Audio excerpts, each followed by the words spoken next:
നടപടിയുണ്ടാകുമെന്ന് Iran വിദേശകാര്യമന്ത്രി.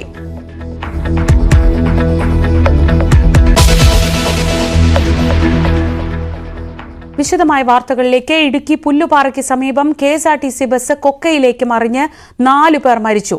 മാവേലിക്കര സ്വദേശികളാണ് മരിച്ചത്. മാവേലിക്കരയിൽ നിന്ന് തഞ്ചാവൂരിലേക്ക് വിനോദയാത്ര പോയ സംഘം സഞ്ചരിച്ച ബസ്സാണ് അപകടത്തിൽപ്പെട്ടത്.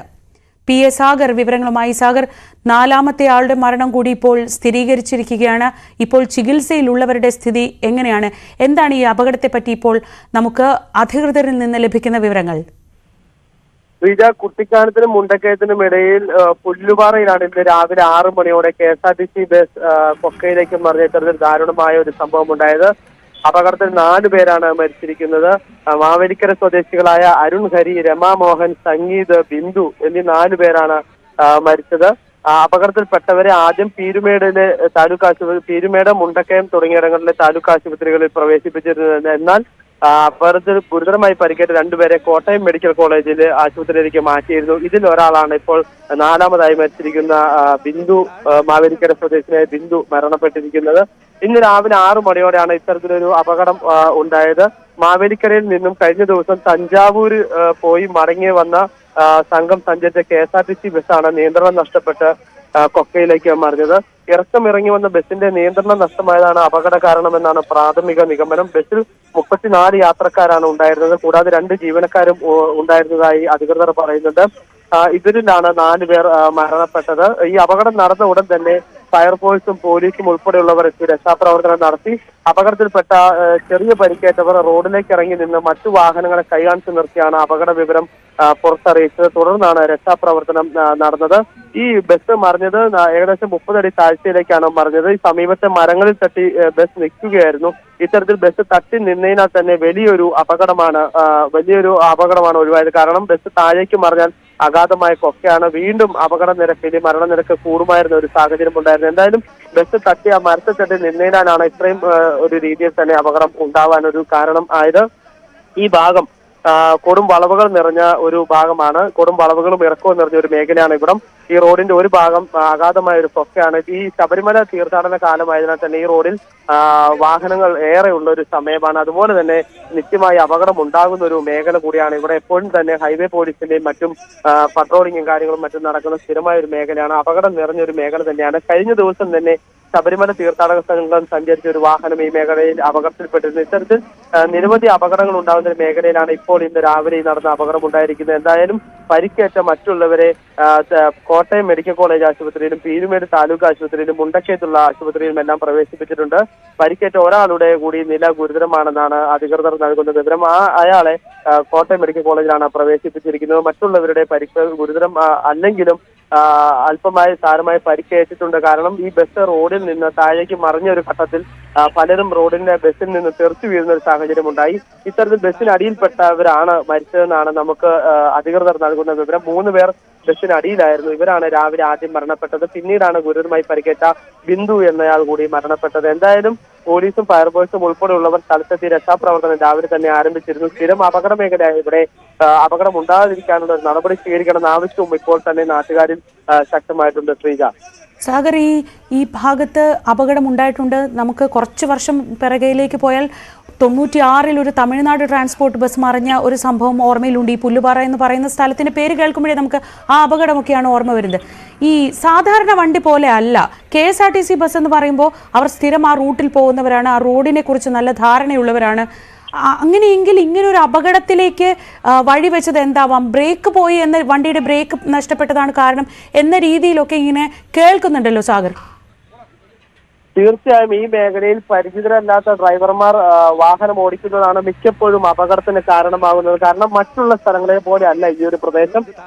കുത്തിറക്കുകൾ, കയറ്റങ്ങൾ, വളവുകൾ, തിരിവുകൾ അത് അടുത്തടുത്ത് വരുന്ന ഒരു മേഖലയാണ്. അതിനാൽ തന്നെയാണ് ഈ ഭാഗം ഒരു നിത്യേന ഒരു അപകട മേഖലയാവുന്നത്. മറ്റുള്ളങ്ങളിൽ നിന്ന് വരുന്ന ഡ്രൈവർമാരുടെ ഒരു പരിചയക്കുറവ് ഇവിടെ അപകടത്തിന് മിക്കപ്പോഴും കാരണമാവുന്നുണ്ട്.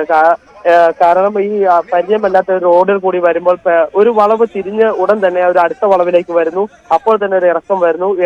ഇടത് സൈഡിലോ വലതു ഭാഗത്ത് എവിടെ വരുന്ന വാഹനത്തിനനുസരിച്ച് ഒരു സൈഡിൽ അഗാധമായ കൊക്ക ഉണ്ടാകും. ഇതെല്ലാം തന്നെ ഈ ഡ്രൈവർമാരുടെ ഒരു പരിചയക്കുറവ് ഇവിടെ ഈ അപകടത്തിന് കാരണമാകുന്നുണ്ട്. എന്തായാലും ഇന്നുണ്ടായ അപകടത്തിൽ ആദ്യം തന്നെ ഡ്രൈവർ പറഞ്ഞിരുന്നു വാഹനത്തിന്റെ നിയന്ത്രണം നഷ്ടമായി, ബ്രേക്ക് നഷ്ടപ്പെട്ടു, അതിനാൽ തന്നെ അപകടം ഉണ്ടാകുന്ന സാഹചര്യം ഉണ്ടെന്ന് യാത്രക്കാരോട് പറഞ്ഞിരുന്നതായാണ് അപകടത്തിൽ നിന്ന് രക്ഷപ്പെട്ട യാത്രക്കാർ നമ്മോട് പറഞ്ഞത്. ഒരു മിനിറ്റ് സാഗർ, ഞാൻ തിരിച്ചു വരാം. ആ ബസ്സിൽ സഞ്ചരിച്ചിരുന്ന ശ്രീ മോഹനൻ നായർ ഇപ്പോൾ നമ്മളോടൊപ്പം ടെലിഫോൺ ലൈനിലുണ്ട്. ശ്രീ മോഹനൻ നായർ, അങ്ങനെ ബസ്സിന്റെ പോക്കിൽ എന്തെങ്കിലും ഒരു അസാധാരണമായ എന്തെങ്കിലും ഒരു സ്വഭാവം അനുഭവപ്പെടുകയോ അല്ലെങ്കിൽ ഒരു ബുദ്ധിമുട്ട് അനുഭവപ്പെടുകയോ എന്തെങ്കിലും ചെയ്തിരുന്നോ? ഈ അപകടത്തിന്റെ സമയത്ത് താങ്കൾ ഉണർന്നിരിക്കുകയായിരുന്നോ? എന്താണ് താങ്കൾക്ക് ഓർത്തെടുത്ത് പറയാൻ പറ്റുക? ഹലോ, ഇത് വണ്ടിയിൽ ഞാനുണ്ടായിരുന്നല്ല, എന്റെ ആൾക്കാരുണ്ടായിരുന്നത്. ഓ ശരി, മോഹന്റെ. Okay okay. താങ്കൾക്ക് എന്താ ഈ അപകടത്തെ പറ്റി എന്ത് വിവരമാണ് കിട്ടിയത്? പിന്നെ തിരിച്ചു വരുന്ന എനിക്ക് വണ്ടിയുടെ ബ്രേക്ക് ഇല്ല എന്നുള്ളത് ഡ്രൈവർ പറഞ്ഞായിട്ടാ പറയുന്നേ. ഡ്രൈവർ അങ്ങനെ പറഞ്ഞിരുന്നു, വണ്ടിക്ക് ബ്രേക്ക് ഇല്ലെന്ന് പറഞ്ഞിരുന്നു എന്നാണോ അവര് പറഞ്ഞത്? അതെ. എപ്പോഴാ ഈ അപകടത്തെ പറ്റി എപ്പോഴാ അറിയുന്നത്? ഞങ്ങളിപ്പോ 7:30 പേര് പറയുന്നത്. ഞാൻ ഇപ്പൊ തന്നെ KSRTC പോയിട്ട് അന്വേഷിച്ചു. അപ്പൊ അവരിങ്ങനെ ആക്സിഡന്റ് ആയിട്ടുണ്ട്, ചെറുതായിട്ടുള്ള പരിക്കലൊക്കെ ഉള്ളൂ എന്ന് എന്റെ നമ്പർ മേടിച്ചു വെച്ചിരുന്നു, വിളിക്കാന്നും പറഞ്ഞു.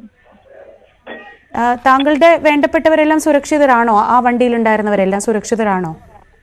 രമാമോഹൻ എന്ന് പറഞ്ഞേ എന്റെ പിന്നെ അതായത് വൈഫിന്റെ പിന്നെ നാത്തൂന. ഓ, അവരാണ് മരിച്ചത് അല്ലേ? അവരാ മരിച്ചത്. പിന്നെയും അവന്റെ പേര് പറഞ്ഞിട്ടില്ല. ഇവരെപ്പോഴാണ് യാത്ര പുറപ്പെട്ടത്? ഇന്നലെ രാവിലെ 5:30 മറ്റോ പോയവര്. ശരി, നന്ദി ശ്രീ മോഹനൻ സംസാരിച്ചതിന്. മാവേലിക്കര സ്വദേശികളായ 4 പേരാണ് ഇപ്പോൾ മരിച്ച വിവരം സ്ഥിരീകരിക്കുന്നത്. KSRTCയുടെ മാവേലിക്കര ഡിപ്പോയിൽ നിന്ന് പുറപ്പെട്ട ബജറ്റ് ടൂറിസം ബസ് തഞ്ചാവൂരിലേക്കാണ് ഈ ട്രിപ്പ് പുറപ്പെട്ടത്. ഇന്നലെ പുലർച്ചെ അവർ തഞ്ചാവൂരിലേക്ക് പോയി. ഇന്ന് മടങ്ങി വരുന്ന വഴിക്കാണ് ഈ അപകടമുണ്ടായത്. 6 മണിയോടെ മുണ്ടക്കയത്തിനും കുട്ടിക്കാനത്തിനും ഇടയ്ക്കുള്ള പുല്ലുപാറ എന്ന് പറയുന്ന സ്ഥലത്ത് വെച്ചാണ് ഈ ബസ് കൊക്കയിലേക്ക് മറിഞ്ഞത്. ആദ്യഘട്ടത്തിൽ ആ ബസ്സിൽ നിന്ന് രക്ഷപ്പെട്ട ആളുകൾ പുറത്തെത്തിയാണ് ഈ വിവരം റോഡിൽ വരുന്ന ആളുകളെ അറിയിച്ചതും ഈ വിവരം പുറത്തറിഞ്ഞതും. അങ്ങനെയാണ്. സാഗർ തുടരുന്നുണ്ട്. സാഗർ, അങ്ങനെയെങ്കിൽ ഈ ബസ്സിൻ്റെ ബ്രേക്ക് നഷ്ടപ്പെട്ടിരുന്നു എന്ന് ഡ്രൈവർ പറഞ്ഞു. അതൊരു അസ്വാഭാവികമായി തോന്നുന്നുണ്ട്. കാരണം അങ്ങനെ ഒരു സാഹചര്യത്തിൽ ഒരിക്കലും ആ ബസ്സുമായി ഡ്രൈവർ മുന്നോട്ട് പോകുമെന്ന് തോന്നുന്നില്ല. പക്ഷെ ഇങ്ങനെയൊരു കാര്യം യാത്രക്കാർ പറഞ്ഞു കേൾക്കുന്നുണ്ടോ? തീർച്ചയായും ശ്രീജായ്, ബസ്സിൽ നിന്ന് രക്ഷപ്പെട്ട് പുറത്തു വന്നവരാണ് ഇത്തരത്തിലൊരു കാര്യം ഡ്രൈവർ പറഞ്ഞതായി നമ്മോട് പറഞ്ഞത്. കാരണം ബസ്സിന്റെ നിയന്ത്രണം നഷ്ടപ്പെട്ടു, ബ്രേക്ക് നഷ്ടപ്പെട്ടു എന്ന് പറഞ്ഞ ഉടൻ തന്നെ വാഹനം അപകടത്തിൽപ്പെടുകയായിരുന്നു. റോഡിൽ നിന്നും കൊക്കയിലേക്ക് ബസ് മറിയുകയായിരുന്നു എന്നാണ് അപകടത്തിൽ നിന്ന് രക്ഷപ്പെട്ട് പുറത്തു വന്നവർ പറഞ്ഞത്. നമുക്ക് തന്ന പ്രതികരണങ്ങളിൽ നിന്ന് തന്നെ അത് വ്യക്തമാണ്. അവർ പറയുന്നുണ്ട് ഇക്കാര്യങ്ങളെല്ലാം. ഈ ഡ്രൈവറാണ് യാത്രക്കാരുടെ ബസ്സിന്റെ നിയന്ത്രണം നഷ്ടപ്പെട്ടതായി പറഞ്ഞതും തുടർന്ന് അപ്പോൾ തന്നെ ബസ് ഈ കൊക്കയിലേക്ക് മറിയുന്ന ഒരു സാഹചര്യവുമാണ് ഉണ്ടായത്. ഇന്നലെയാണ് ബസ് ഈ മാവേലിക്കര ഡിപ്പോയിൽ നിന്നുള്ള KSRTC ബസ്സാണ് ഇത്. മാവേലിക്കരയിൽ നിന്ന് ഇന്നലെ രാവിലെയാണ് ഈ 43 പേരുമായി ഇവർ ആളുകളുമായി തഞ്ചാവൂരിലേക്ക് പോയത്. ഇന്ന് രാവിലെ തിരിച്ച് മാവേലിക്കര ഡിപ്പോയിലേക്ക് എത്തേണ്ട വണ്ടിയായിരുന്നു ഇത്. അതിനിടയിലാണ് ഇന്ന് രാവിലെ 6 മണിയോടെ ഈ ഇത്തരത്തിലൊരു അപകടം ഉണ്ടായത്. നമുക്ക് ലഭ്യമാകുന്ന വിവരം അനുസരിച്ച് 34 യാത്രക്കാരും 2 ജീവനക്കാരുമാണ് ബസ്സിൽ ഉണ്ടായിരുന്നതെന്നാണ് നമുക്ക് ലഭിക്കുന്ന വിവരം. എന്തായാലും ഇവിടെ രക്ഷാപ്രവർത്തനം ആദ്യ ഘട്ടത്തിൽ തന്നെ നടന്നിരുന്നു എന്ന് വേണം മനസ്സിലാക്കുവാൻ. കാരണം ഈ മേഖല നേരത്തെ പറഞ്ഞതുപോലെ തന്നെ സ്ഥിരം അപകട മേഖലയായതിനാൽ തന്നെ എപ്പോഴും തന്നെ ഹൈവേ പോലീസിന്റെ ഉൾപ്പെടെ പട്രോളിംഗ് ഈ ഭാഗത്ത് നടക്കുന്നുണ്ട്. അതിനാൽ തന്നെ അപകടം നടന്ന ഉടൻ തന്നെ ഈ സ്ഥലത്തേക്ക് പോലീസും ഫയർഫോഴ്സും അധികൃതരും ഉടൻ തന്നെ സ്ഥലത്തെത്തി രക്ഷാപ്രവർത്തനം ആരംഭിക്കുകയായിരുന്നു. എന്തായാലും മരിച്ചവര്, അപകടത്തിൽ പരിക്കേറ്റവർ, മറ്റുള്ളവർ ഈ സമീപത്തുള്ള ആശുപത്രിയിൽ തന്നെ ചികിത്സ തേടിയിട്ടുണ്ട്. അവരുടെ ഒന്നും പരിക്ക് ഗുരുതരമല്ലെന്നാണ് നമുക്ക് ലഭിക്കുന്ന വിവരം. ഒരാൾ മാത്രമാണ് അല്പം ഗുരുതരാവസ്ഥയിലുള്ളത്. അയാളെ കോട്ടയം മെഡിക്കൽ കോളേജ് ആശുപത്രിയിലേക്ക് മാറ്റിയിട്ടുണ്ട്. ഈ ബസ് സ്ഥിരം ഈ റൂട്ടിൽ പോകുന്നതാണ്. ബജറ്റ് ടൂറിസം എന്ന് പറയുമ്പോൾ ഒരു ഡെസ്റ്റിനേഷനിലേക്ക് പോവുകയും അവിടെ നിന്ന് ആ ബസ്സിൽ പോയവർ തന്നെ തിരിച്ചു വരികയോ ഒക്കെ ചെയ്യുന്ന രീതിയാണ്. ഇത് സ്ഥിരം തഞ്ചാവൂരിലേക്ക് പോകുന്നതാണോ? ഈ റൂട്ട് ഈ ഡ്രൈവർക്ക് പരിചയമുള്ള റൂട്ട് തന്നെയായിരുന്നോ? അത്തരത്തിലൊരു കാര്യം നമുക്ക് ഇപ്പോൾ ലഭ്യമായിട്ടില്ല. കാരണം ഇപ്പോൾ നമുക്ക് അറിയാവുന്നത് പോലെ തന്നെ മിക്ക സ്ഥലങ്ങളിൽ നിന്നും KSRTC ബജറ്റ് ടൂറിസം ആരംഭിച്ചിട്ടുണ്ട്. മിക്ക ഡിപ്പോകളിൽ നിന്നും തന്നെ അത്തരത്തിലൊരു ടൂർ ആലപ്പുഴ ഉൾപ്പെടെയുള്ള സ്ഥലങ്ങളിലേക്ക് പോകുന്നുണ്ട്. ഇപ്പോൾ ശ്രീ ഡീൻ കുര്യാക്കോസ് MP ടെലിഫോൺ ലൈനിലുണ്ട്. ഡീൻ, ഇന്ന് രാവിലെ ഇങ്ങനെ ഞെട്ടിക്കുന്ന ഒരു വാർത്തയോടെയാണ് നേരെ പുലരുന്നത് തന്നെ. എന്തൊക്കെയാണ് ഈ അപകടത്തെ പറ്റി ഇപ്പോൾ താങ്കൾക്ക് കിട്ടിയിട്ടുള്ള വിവരങ്ങൾ? 4ാമത്തെ ഒരാൾ കൂടി മരണപ്പെട്ടു എന്നുള്ള ഒരു വിവരമാണ് കിട്ടുന്നത്.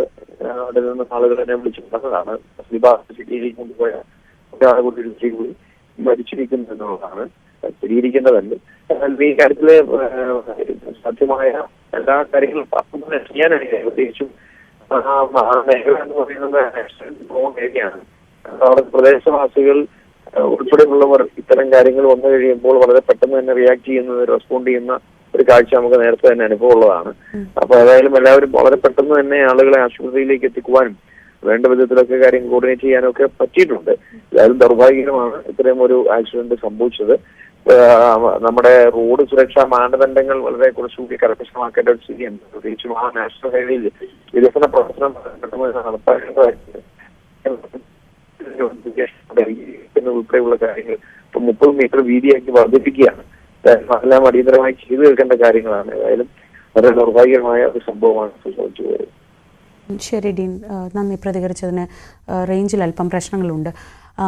ഇന്ന് രാവിലെയാണ് ഇങ്ങനൊരു ദുരന്ത വാർത്ത പുറത്തേക്ക് വരുന്നത്. പുല്ലുപാറയ്ക്ക് സമീപം KSRTCയുടെ ബജറ്റ് ടൂറിസം ബസ് കൊക്കയിലേക്ക് മറിഞ്ഞതായുള്ള വാർത്ത വരുന്നത്. എങ്ങനെയാണ് ഈ അപകടം സംഭവിച്ചത് എന്നത് ഇനിയും സ്ഥിരീകരിക്കേണ്ടതുണ്ട്. പക്ഷേ എങ്കിൽ പോലും ഈ അപകടത്തിന് തൊട്ട് മുൻപ് ഡ്രൈവർ ബ്രേക്ക് നഷ്ടപ്പെട്ടു എന്ന് പറയുന്നുണ്ട്. അതായത് നിയന്ത്രണം നഷ്ടപ്പെട്ട് ബസ് കൊക്കയിലേക്ക് മറിയുകയായിരുന്നു എന്ന് വേണം മനസ്സിലാക്കാൻ. അങ്ങനെയാണ് ആളുകൾ ആദ്യഘട്ടത്തിൽ നമ്മളോട് പ്രതികരിക്കുന്നത്. സാഗർ വിവരങ്ങളുമായി തുടരുന്നുണ്ട്. സാഗർ, ഇപ്പം ഈ 4 പേർ എന്തായാലും ആദ്യഘട്ടത്തിൽ ഈ വാർത്ത പുറത്തു വരുമ്പോൾ പറയുന്നത് വാഹനം തങ്ങി നിൽക്കുകയാണ്, അതുകൊണ്ട് വലിയ അപകടങ്ങൾ ഉണ്ടായിട്ടില്ല എന്നതാണ്. അപ്പോൾ ആ വണ്ടി മറിയുന്ന സമയത്ത് തെറിച്ചു വീണവരായിരിക്കാം ഒരു പക്ഷേ ഈ മരിക്കുന്ന ഒരു സാഹചര്യം ഉണ്ടായത്, അല്ലേ? തീർച്ചയായും ശ്രീജ, രാവിലെ 6 മണിയോടുകൂടി ഈ അപകടം ഉണ്ടായപ്പോൾ നമുക്ക് ലഭ്യമായത് ഒരു ആശ്വാസകരമായ വാർത്ത തന്നെയായിരുന്നു. കാരണം ബസ് കൊക്കയിലേക്ക് മറിഞ്ഞെങ്കിലും മരത്തിൽ തങ്ങി നിൽക്കുന്ന ഒരു സാഹചര്യമാണ് ഉണ്ടായത്. അതിനാൽ തന്നെ ചെറിയ പരിക്കുകളോടെ തന്നെ യാത്രക്കാരെല്ലാം തന്നെ രക്ഷപ്പെടുമെന്നൊരു ആശ്വാസകരമായ ഒരു വാർത്ത തന്നെയായിരുന്നു രാവിലെ ലഭ്യമായത്. ഈ ആളുകൾ, ഈ ബസ്സിൽ നിന്നുള്ള ആളുകൾ റോഡിലേക്ക് കയറി വന്നതും അത്തരത്തിൽ തന്നെ ഒരു ആശ്വാസകരമായിരുന്നു. കാരണം അവർ തന്നെയാണ് പറഞ്ഞത് ഇത്തരത്തിൽ ബസ്സിന് ബ്രേക്ക് നഷ്ടമായെന്നും ബ്രേക്ക് നഷ്ടപ്പെട്ടാണ് മറിഞ്ഞതെന്നുമുള്ള കാര്യങ്ങൾ അവർ തന്നെയാണ് പറഞ്ഞത്. പിന്നീടാണ് ഈ ബസ് മറിഞ്ഞതിന് ശേഷം ഇതിന്റെ അടിയിൽപ്പെട്ട 3 പേരാണ് ആദ്യം തന്നെ ഇത്തരത്തിൽ മരണത്തിന് കീഴടങ്ങിയത്, ഇല്ലെങ്കിൽ മരണപ്പെട്ടത് എന്ന് പറയാം. കാരണം ബസ്സിന് അടിയിലായിരുന്നു ഈ 3 പേര്. ബസ് മാറ്റിയതിനു ശേഷമാണ് ഈ 3 പേരെ കണ്ടെത്താനായത്. അത്തരത്തിൽ ഗുരുതരമായി ആ കൂടെ തന്നെ പരിക്കേറ്റ 2 പേരെയാണ് പിന്നീട് കോട്ടയം മെഡിക്കൽ കോളേജ് ആശുപത്രിയിലേക്ക് കൊണ്ടുപോയത്. അതിലാണ് ഒരാൾ കൂടി മരണപ്പെട്ട് മരണം 4 ആയി ഉയർന്നത്. ബാക്കിയുള്ളവർക്കെല്ലാം തന്നെ മറ്റൊരാൾ കൂടി ആശുപത്രിയിൽ ഗുരുതരാവസ്ഥയിൽ ചികിത്സയിലുണ്ട്. ബാക്കിയുള്ളവർക്കെല്ലാം തന്നെ ചെറിയ പരിക്കുകളോടെ മാത്രം രക്ഷപ്പെട്ടു എന്നാണ് പോലീസും ആശുപത്രി അധികൃതരും നമുക്ക് നൽകുന്ന വിവരം. ചെറിയ പരിക്കുകൾ എല്ലാവർക്കും തന്നെ ഉണ്ട്. അത്തരത്തിൽ രാവിലെ ബസ് അപകടം നടന്നപ്പോൾ തന്നെ ചെറിയ രീതിയിലുള്ള അപകടമാണ് ഉണ്ടായിരുന്നതെങ്കിൽ പിന്നീടാണ് ഈ മരണം 4 എന്ന നിലയിലേക്ക് എത്തിയത്. ഈ മേഖല ഇപ്പൊ നേരത്തെ പറഞ്ഞതുപോലെ തന്നെ ഈ മേഖല സ്ഥിരം ഒരു അപകട മേഖലയാണ്. ഒരു ഭാഗം വലിയൊരു അഗാധമായ ഗർത്തം, വളവ്, ഇറക്കം തുടങ്ങി ഈ പരിചയമല്ലാത്ത ഡ്രൈവർമാർ കൂടുതലുമായും അപകടം സംഭവിക്കുന്ന ഒരു മേഖല കൂടിയാണ് ഇവിടം. നേരത്തെ പറഞ്ഞതുപോലെ തന്നെ ഈ മാവേലിക്കരയിൽ നിന്നാണ് ഈ വാഹനം, ഈ KSRTC ബസ് വന്നത്. ഒരുപക്ഷെ ഈ തഞ്ചാവൂരിലേക്ക് വരുന്ന വഴി ഈ ഡ്രൈവർമാർക്ക് അത്ര പരിചയമുണ്ടോ എന്നുള്ള കാര്യങ്ങളൊന്നും തന്നെ നമുക്ക് ഇപ്പോൾ ലഭ്യമല്ല. അത്തരത്തിലൊരു പരിചയക്കുറവാണോ ഇവിടെ അപകടത്തിൽപ്പെടാൻ കാരണമെന്നുള്ള കാര്യവും അറിയത്തില്ല. എന്തായാലും ആ ഒരു പരിചയക്കുറവും ഈ ബസ്സിന്റെ നിയന്ത്രണം നഷ്ടപ്പെട്ടതും എല്ലാം ആകാം ഇത്തരത്തിലൊരു അപകടത്തിന് കാരണമെന്ന് തന്നെ സംശയിക്കേണ്ടി വരും. കാരണം ഇതിനു മുമ്പ് നടന്ന പല അപകടങ്ങളും, ഇപ്പൊ കഴിഞ്ഞ ആഴ്ച നടന്ന ശബരിമല തീർത്ഥാടകരുടെ ഉൾപ്പെടെ വാഹനം മറിഞ്ഞത് തന്നെ ഇത്തരത്തിൽ ഡ്രൈവർമാരുടെ പരിചയക്കുറവും അശ്രദ്ധയ്ക്ക് അപ്പുറം പരിചയക്കുറവാണ് ഇക്കാര്യത്തിൽ പ്രധാനമായും വരുന്നത്. ആ ഒരു കാരണം തന്നെയാണ് ഇവിടെ ഈ മേഖലയിൽ മിക്കപ്പോഴും തന്നെ അപകടം ഉണ്ടാകുന്നതിന് കാരണം.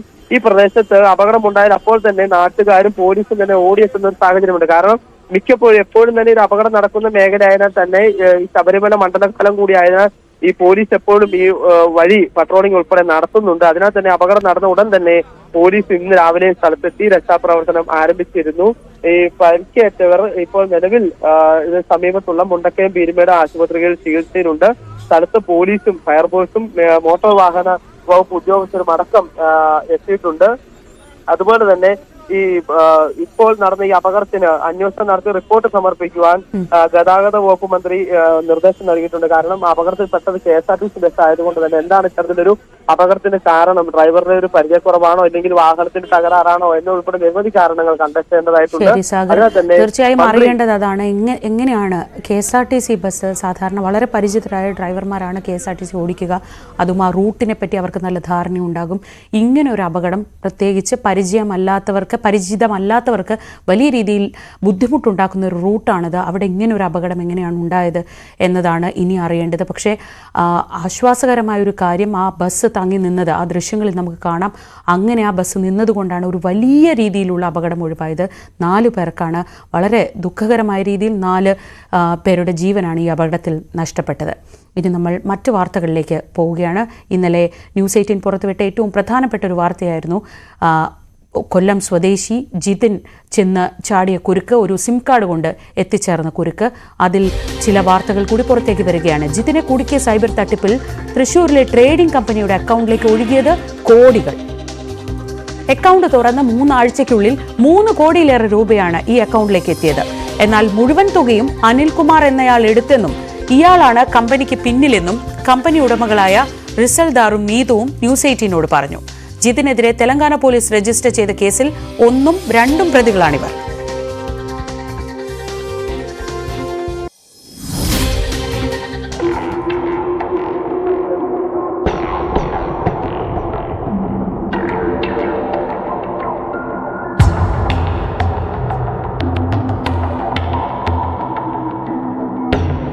ബാങ്ക് ഓഫ് മഹാരാഷ്ട്ര ഇരിങ്ങാലക്കുട ബ്രാഞ്ചിലെ 604976724668 എന്ന അക്കൗണ്ടിലേക്കാണ് സൈബർ തട്ടിപ്പിലൂടെയുള്ള പണമെത്തിയത്.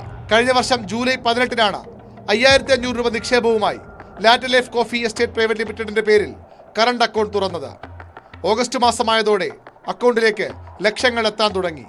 ആഴ്ചകൾ കൊണ്ട് ലക്ഷങ്ങൾ കോടികളായി. സെപ്റ്റംബർ തുടക്കത്തിൽ അക്കൗണ്ടിലുണ്ടായിരുന്നത് 3.79 കോടി രൂപ. പിന്നാലെ 1.29 ലക്ഷം രൂപ നിലനിർത്തി ബാക്കി പിൻവലിച്ചു. ഇരിങ്ങാലക്കുടയിലെ ജിം ട്രെയിനറായ അനിൽകുമാർ എന്നയാളാണ് ട്രേഡിംഗ് ബിസിനസ്സിലേക്ക് തങ്ങളെ കൊണ്ടുവന്നതെന്നും ഇയാൾ തന്നെ പണം പിൻവലിക്കുകയായിരുന്നുവെന്നുമാണ് റിസൽദാർ അബ്ദുൾ റസാഖ് പറയുന്നത്. നമ്മൾ ഒരു ട്രേഡിംഗ് എന്ന് പറഞ്ഞിട്ടൊരു എൻ്റെ ജിമ്മിലത്തെ ഒരു ട്രെയിനർ ഉണ്ടായിരുന്നു. ആൾ ത്രൂ ആണ് ഈ ഒരു ഇങ്ങനെ ഒരു സംഭവം ട്രേഡിംഗ് എന്ന് പറഞ്ഞിട്ട് ലൈസൻസ് ഒക്കെ എടുക്കുക അങ്ങനെ പറഞ്ഞ് നമ്മളെ കൺവിൻസ് ചെയ്തിട്ട് നമ്മളെ കൊണ്ട് ലൈസൻസ് ഒക്കെ എടുപ്പിച്ചു. അതിനുശേഷം അക്കൗണ്ടൊക്കെ എടുത്ത് തന്നിട്ട് അവർക്ക് കൊടുത്താൽ മതി, എല്ലാവരും ചെയ്യാം, അങ്ങനെയൊക്കെയാണ് പറഞ്ഞത്. അങ്ങനെ കൺവിൻസ് ചെയ്തിട്ടാണ് നമ്മൾ ഇതൊക്കെ തുടങ്ങി, അക്കൗണ്ടൊക്കെ തുടങ്ങി അവർക്ക് കൊടുത്തു.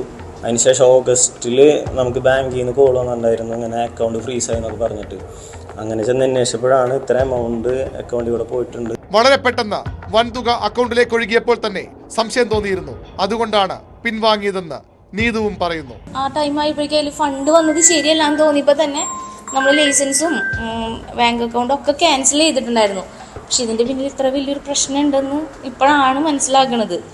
13 ലക്ഷത്തിന്റെ തട്ടിപ്പ് കേസിൽ ബംഗളൂരു പോലീസ് നേരത്തെ ഇവരുടെ മൊഴിയെടുത്തിരുന്നു. അന്നും അനിൽകുമാറിന്റെ പേര് പറഞ്ഞെങ്കിലും അന്വേഷണമുണ്ടായില്ല. മംഗളൂരു പോലീസിലും കേസുണ്ട്. തങ്ങൾ വഞ്ചിക്കപ്പെടുകയായിരുന്നുവെന്നും സൈബർ പോലീസിൽ പരാതി നൽകിയിട്ടുണ്ടെന്നുമാണ് റിസൽദാറും നീതുവും പറയുന്നത്. എന്നാൽ അനിൽകുമാറിനെ കുറിച്ച് കൂടുതലൊന്നും അറിയില്ലെന്ന ഇവരുടെ നിലപാട് സംശയാസ്പദമാണ്. അനിൽകുമാറിലേക്ക് അന്വേഷണം എത്താത്തതും ദുരൂഹം.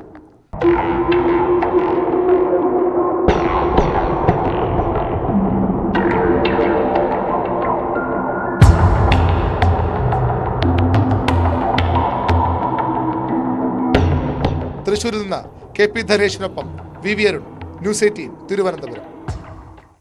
നടി ഹണി റോസിന്റെ പരാതിയിൽ ഒരാൾ അറസ്റ്റിൽ. സാമൂഹ്യ മാധ്യമങ്ങളിലെ പോസ്റ്റുകളിന് താഴെ സ്ത്രീവിരുദ്ധ കമന്റ് ഇട്ടതിനാണ് കുമ്പളം സ്വദേശി അറസ്റ്റിലായത്. ഒരു പ്രമുഖൻ തന്നോട് വ്യക്തിവൈരാഗ്യം മൂലം നിരന്തരമായി അപമാനിക്കുന്ന തരത്തിൽ സംസാരിക്കുന്നു എന്ന് കാണിച്ച് ഹണി റോസ് ഇട്ട പോസ്റ്റിന്റെ ചുവട്ടിൽ ആണ് ഇയാൾ കമന്റ് ഇട്ടത്. നവമി ദിനേശ് വിവരങ്ങളുമായി. നവമി, ഇന്നലെയാണ് ഹണി റോസ് ഇത്തരത്തിലൊരു ആരോപണം ഉന്നയിച്ച് തനിക്കെതിരെ ഒരാൾ ഇങ്ങനെ വ്യക്തിപരമായി ആക്രമണം നടത്തുന്നു എന്ന രീതിയിൽ ഒരു പരാതി പറയുന്നത്. അതിന് താഴെയും നമ്മൾ കണ്ടത് ഏറ്റവും സ്ത്രീവിരുദ്ധമായ രീതിയിലുള്ള കമന്റുകൾ ഇട്ട് ആഘോഷിക്കുന്നവരെയാണ്. അത്തരക്കാർക്ക് എന്ത് മുന്നറിയിപ്പാണ് ഈ നടപടിയിലൂടെ കിട്ടുന്നത്? ആരാണിപ്പോൾ അറസ്റ്റിലായിട്ടുള്ളത്?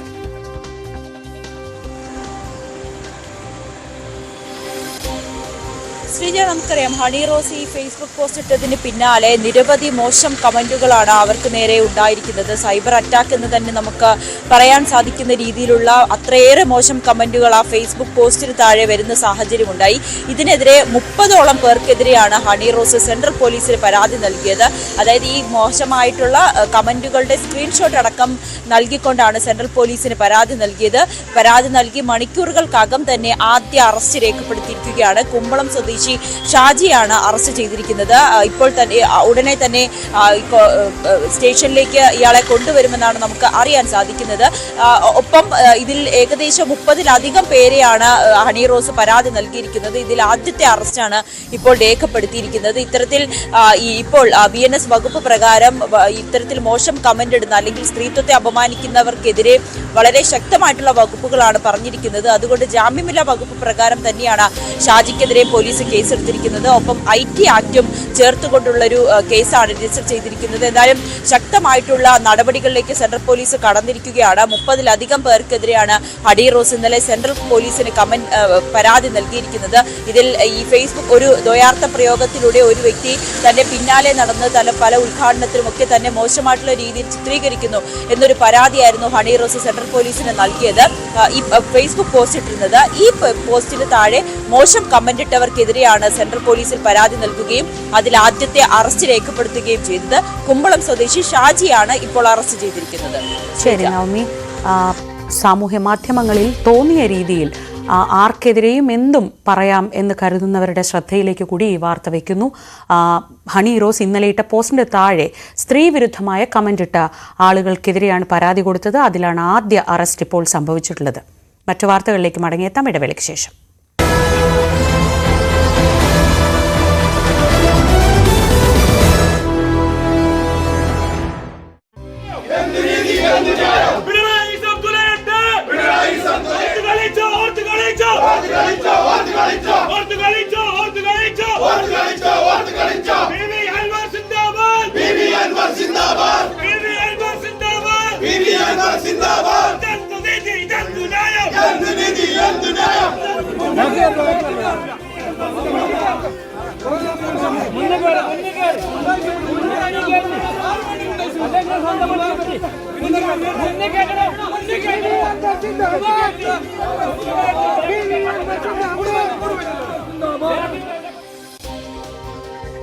കൂടുതൽ വിവരങ്ങളുമായി CV അനുമോദാണ് ചേരുന്നത്. Anumod, good morning. ഇന്നലെ മണിക്കൂറുകൾ നീണ്ട നാടകീയ രംഗങ്ങൾക്കൊടുവിൽ PV Anwar റിമാൻഡിലായിരിക്കുകയാണ്.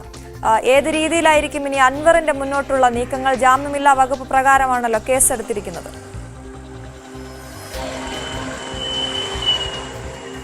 Aswathy, good morning. PV അൻവറിനെ ഇന്ന് പുലർച്ചെ 2 മണിയോടെയാണ് തവനൂർ സെൻട്രൽ ജയിലിലേക്ക് കൊണ്ടുവന്നത്. അദ്ദേഹത്തിന്റെ കൂടെയുള്ള പോലീസുകാർ അവിടെ വെച്ച് പ്രതികരിക്കാനൊന്നും തന്നെ സമ്മതിച്ചിരുന്നില്ല. കുറ്റിപ്പുറം ജില്ലാ ആശുപത്രിയിൽ അദ്ദേഹത്തിന്റെ വൈദ്യപരിശോധന നടപടി പൂർത്തിയാക്കിയ ശേഷമാണ് 2 മണിയോടെ അദ്ദേഹത്തെ തവനൂർ ജയിലിൽ എത്തിച്ചിരുന്നത്. അതിനു മുൻപ് അദ്ദേഹം മജിസ്ട്രേറ്റിന്റെ വസതിയിൽ നിന്ന് ഇറങ്ങുമ്പോൾ മാധ്യമങ്ങളോട് പ്രതികരിച്ചിരുന്നു.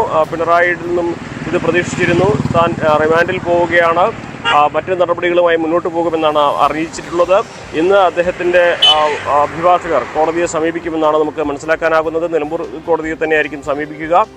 അദ്ദേഹത്തിനൊപ്പം 4 DMK പ്രവർത്തകരും ജയിലിലായിട്ടുണ്ട്. എന്താണെങ്കിലും ഒരു ഇടതുപക്ഷത്തിൻ്റെ ഭാഗമായിരുന്ന ഒരു MLA ഇപ്പോൾ സ്വതന്ത്ര നിലപാടെടുത്ത് ഇടതുപക്ഷ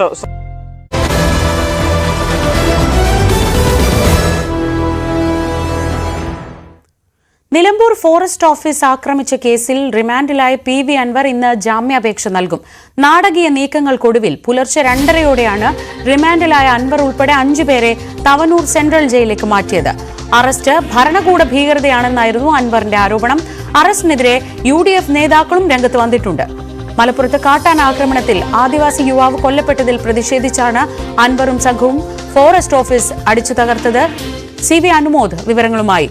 അനുമോദ്, അത്യന്തം നാടകീയമായ സംഭവവികാസങ്ങൾ. ഒരുപക്ഷെ അൻവർ പ്രതീക്ഷിച്ചതിൽ കൂടുതൽ രാഷ്ട്രീയ പിന്തുണയും രാഷ്ട്രീയ മൈലേജും കിട്ടുന്ന സംഭവങ്ങളാണ് ഇപ്പോൾ നടന്നുകൊണ്ടിരിക്കുന്നത്. ഇനി എന്തൊക്കെയാണ് ഇതിൽ ബാക്കി വരാനുള്ളത്?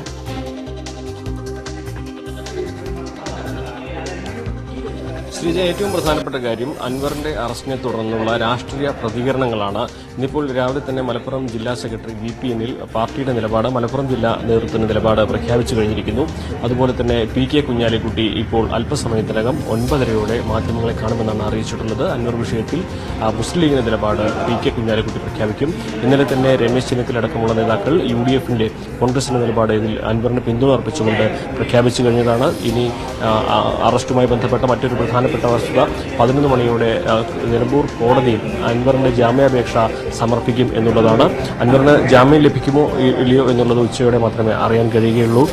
പൊതുമുതൽ നശിപ്പിച്ചതിനുള്ള വകുപ്പുകളടക്കമുള്ള കുറ്റങ്ങളാണ് അൻവറിനെതിരെ ചുമത്തിയിട്ടുള്ളത്. ഒരുപക്ഷെ അതിന്റെ നഷ്ടപരിഹാരം, അതിന്റെ തുക എത്രമാത്രമുണ്ടെന്ന്, നഷ്ടം എത്രമാത്രമുണ്ടെന്ന് കണക്കാക്കി പോലീസിന്റെ റിപ്പോർട്ട് കൂടി സമർപ്പിച്ചാൽ മാത്രമേ അദ്ദേഹത്തിന് ഒരുപക്ഷെ ജാമ്യം ലഭിക്കാനുള്ള സാധ്യതയുള്ളൂ. അങ്ങനെയാണെങ്കിൽ ജാമ്യം ലഭിക്കാനുള്ള സാധ്യത ഇന്ന് വൈകുമോ എന്നുള്ളതും കണ്ടറിയേണ്ടതാണ്. ഇതുതന്നെയാണെങ്കിലും ഇന്നലെ രാത്രി അത്യന്തം നാടകീയ സംഭവവികാസങ്ങളാണ് അൻവറിന്റെ വീട്ടിൽ നടന്നത്. അദ്ദേഹത്തിന്റെ അറസ്റ്റും തുടർന്നുള്ള വൈദ്യപരിശോധന അടക്കമുള്ള കാര്യങ്ങൾ, അതിൻ്റെ ഇടയിൽ അദ്ദേഹത്തിന്റെ പ്രതികരണമൊക്കെ വലിയ തോതിൽ തന്നെ പിണറായി വിജയൻ സർക്കാരിനെതിരെ നിശ്ചിത വിമർശനങ്ങളായിട്ടാണ് അദ്ദേഹം ഉന്നയിച്ചിരുന്നത്. തന്നൊരു മുസ്ലിം പേരുകാരനായതുകൊണ്ടാണ് ഇത്തരത്തിൽ നടപടി എന്നുവരെ അദ്ദേഹം ആരോപിക്കുന്ന സാഹചര്യമുണ്ടായി.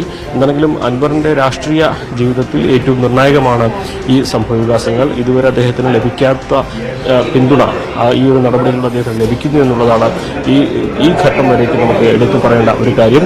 എന്താണെങ്കിലും ഇത് ഏറ്റവും പ്രധാനപ്പെട്ടത് അദ്ദേഹത്തിന്റെ അറസ്റ്റിലുള്ള രാഷ്ട്രീയ പ്രതികരണങ്ങളാണ്. അല്പസമയത്തിനകം തന്നെ PK കുഞ്ഞാലിക്കുട്ടി മാധ്യമങ്ങളോട് അൻവർ വിഷയത്തിൽ മുസ്ലിം ലീഗിന്റെ നിലപാട് വ്യക്തമാക്കും. അനുമോദ്, ഈ ജനകീയ യാത്ര സംഘടിപ്പിച്ച് പതുക്കെ UDF-ന്റെ വശം ചേർന്നൊരു യാത്ര നമ്മൾ പ്രതീക്ഷിച്ചിരുന്നു. പക്ഷെ അത് തുടക്കത്തിലെ നിന്നു.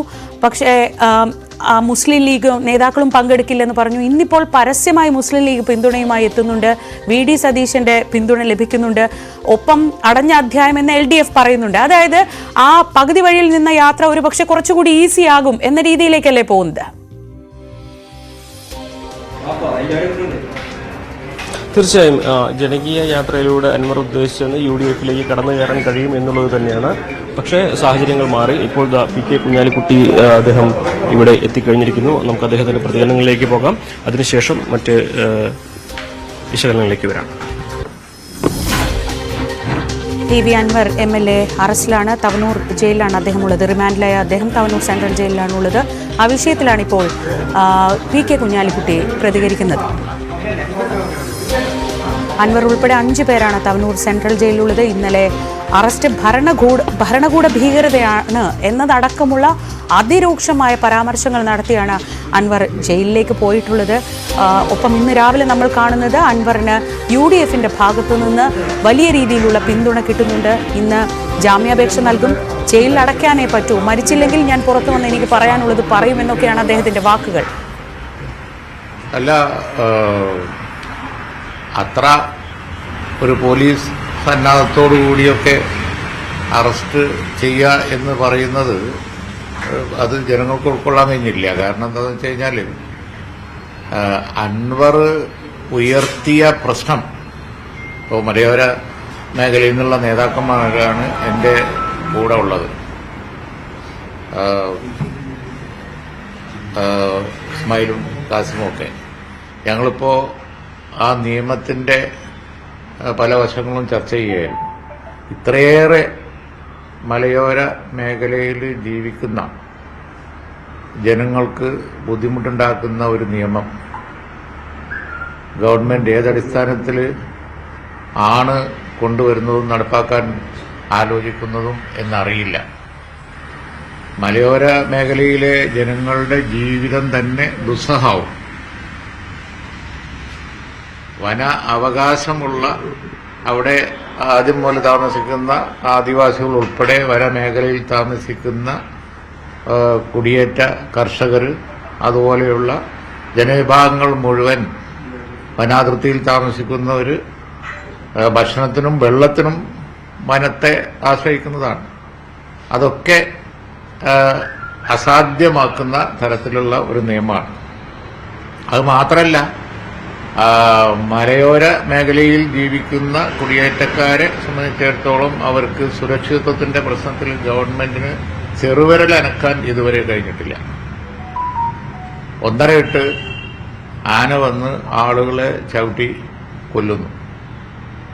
ഗവൺമെൻറ് അതിൻ്റെ നിസ്സംഗത തുടരുന്നു. ഇതാണ് കേരളത്തിൽ അനുദിനം കണ്ടുകൊണ്ടിരിക്കുന്നത്. ഏത് ദിവസമാണ് എന്തെങ്കിലും ഒരു തരത്തിലുള്ള ഈ അനിമൽ അക്രമം ഇല്ലാത്തത്? ഒരൊറ്റ ദിവസം കടന്നു പോകുന്നില്ല എന്നുള്ള സ്ഥിതിയാണ്. ഇങ്ങനെ ഒരു കാലത്തും ഉണ്ടായിട്ടില്ല. അതിനെ സംബന്ധിച്ച് പല നിർദ്ദേശങ്ങളും വന്നിട്ടും സീരിയസ് ആയിട്ട് ഒന്നും ചർച്ച ചെയ്യാൻ പോലും ഗവൺമെന്റ് തയ്യാറാകുന്നില്ല. സീരിയസ് ആയിട്ട് ചർച്ച ചെയ്യണ്ടേ? അതിർത്തിയിൽ താമസിക്കുന്ന ആളുകൾക്ക് സുരക്ഷിതത്വം കൊടുക്കാൻ എന്തൊക്കെയാണ് മാർഗം എന്നുള്ളത് സീരിയസ് ആയിട്ടുള്ള ഒരു ഡിസ്കഷന് പോലും ഗവൺമെന്റ് തയ്യാറല്ല. നിസ്സംഗത തുടരുകയാണ്. അപ്പം എല്ലാ പാർട്ടികളും ഈ വിഷയത്തിൽ പ്രക്ഷോഭങ്ങൾ ആലോചിച്ചുകൊണ്ടിരിക്കുകയാണ്. ഇപ്പോൾ പാർട്ടി മുസ്ലിം ലീഗ് ആലോചിച്ചുകൊണ്ടിരിക്കുന്നു. കോൺഗ്രസിനെ സംബന്ധിച്ചിടത്തോളം ആലോചനയിലുണ്ട്. UDF വളരെ കർശനമായി ഈ കാര്യത്തിൽ രംഗത്ത് വരാൻ പോവുകയാണ്. ഈ വന നിയമത്തിന് എതിരായി നിലപാടെടുത്ത് എന്ത് ചെയ്യണം എന്ന് ഞങ്ങൾ ആലോചിച്ചു. നിയമസഭകത്തും പുറത്തുമൊക്കെ ആലോചിച്ചുകൊണ്ടിരിക്കുകയാണ്. ആ വിഷയമാണ് ഇപ്പോൾ അൻവർ ഉയർത്തിയത്. ആ വിഷയം ഉയർത്തി ഒരു ജനപ്രതിനിധി പ്രക്ഷോഭം നടത്തി. ആ പ്രക്ഷോഭത്തിൽ ഏതാനും പേര് പൊതുമുതൽ നശിപ്പിച്ചു എന്ന കേസ്, കേരളത്തിൽ ഇത്തരത്തിലുള്ള കേസുകൾ ഉണ്ടാവുമ്പോൾ സാധാരണ എടുക്കുന്നൊരു സമീപനമുണ്ട്.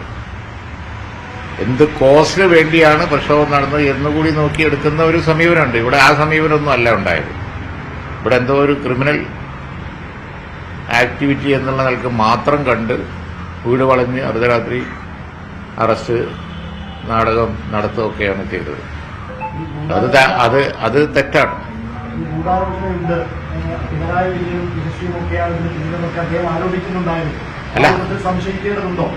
അല്ല, അദ്ദേഹത്തിന്റെ ആരോപണം എന്താണ് എന്നുള്ളത് വിശദമായിട്ട് ഞങ്ങൾ പരിശോധിച്ചിട്ടില്ല. പക്ഷേ അത് സംബന്ധിച്ച് കണ്ട കാര്യങ്ങൾ എന്ന് പറയുന്നത് തെറ്റാണ്.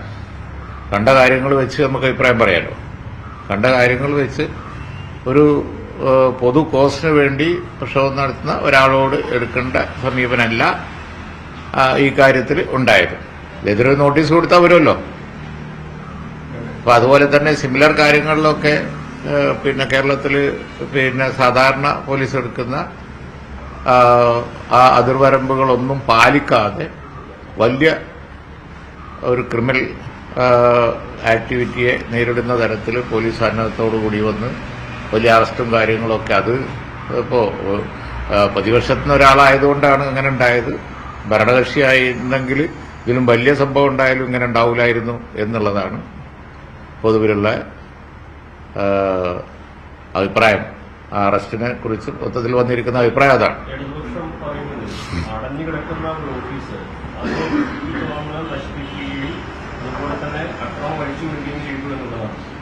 അതിന് ഒരു ജനപ്രതിനിധിയുടെ നേതൃത്വം കൊടുക്കുന്നത് ഒരിക്കലും അംഗീകരിക്കാൻ കഴിയുന്ന കാര്യമല്ല എന്നാണ് ഇതിനെ ന്യായീകരിച്ചുകൊണ്ട് ഇടതുപക്ഷം മുന്നോട്ട് വയ്ക്കുന്നത്.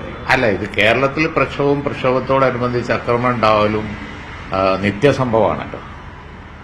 അത് ഭരണകക്ഷിയിൽപ്പെട്ട യുവജന വിഭാഗങ്ങളിൽപ്പെട്ട സംഘടനകളും ഇതിലും വലിയ സംഭവങ്ങൾ അനുദിനം നടന്നുകൊണ്ടിരിക്കണില്ലേ.